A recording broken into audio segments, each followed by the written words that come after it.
রাজনীতিতে জন্মাননি, রাজনীতি তাকে ডেকে নিয়েছিল একটি রক্তাক্ত সকালে, একটি নিঃশব্দ শোকের ভেতর দিয়ে। স্বামীর মৃত্যুর পর যে নারী একদিন নীরব ছিলেন, তিনি দাঁড়িয়ে গেলেন জনতার সামনে, কণ্ঠে দৃঢ়তা, চোখে শপথ।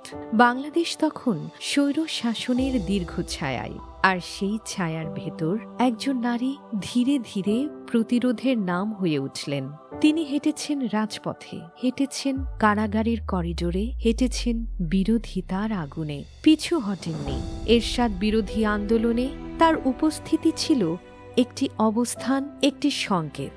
গণতন্ত্র এখনো বেঁচে আছে। 1991 বাংলাদেশ তখন নতুন করে শ্বাস নেয়। সংসদে ফিরে আসে গণতন্ত্র, আর ইতিহাস লিখে নেয় একটি নতুন লাইন, বাংলাদেশের প্রথম নারী প্রধানমন্ত্রী। এই পদটি শুধু ক্ষমতার নয়, এটি ছিল সাহসের, এটি ছিল একটি দেয়াল ভাঙার নাম।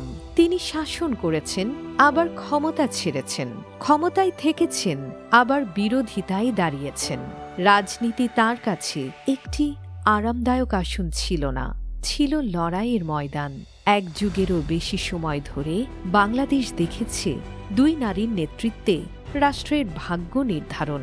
সে সময়কে ইতিহাস ডাকবে একটি তীব্র, একটি আবেগপূর্ণ, একটি দীর্ঘ অধ্যায়। সেই জীবনে তিনি ক্লান্ত ছিলেন, অসুস্থ ছিলেন, কিন্তু ইতিহাস থেকে বিচ্ছিন্ন ছিলেন না। কারণ কিছু মানুষ ক্ষমতায় থাকলে নয়, স্মৃতিতে থাকলেই নেতা হন। 2025 সালের একদিনে তিনি চলে গেলেন, নিঃশব্দে নয়। পেছনে রেখে গেলেন একটি সময়, একটি রাজনীতি, একটি নাম। খালেদা জিয়া শুধু একজন প্রধানমন্ত্রী ছিলেন না, তিনি ছিলেন বাংলাদেশের গণতান্ত্রিক অভিযাত্রার একটি স্থায়ী চিহ্ন। আজ তিনি বেঁচে নেই, কিন্তু ইতিহাস জানে কিছু অধ্যায় শেষ হয় না, শুধু পাতা বদলায়।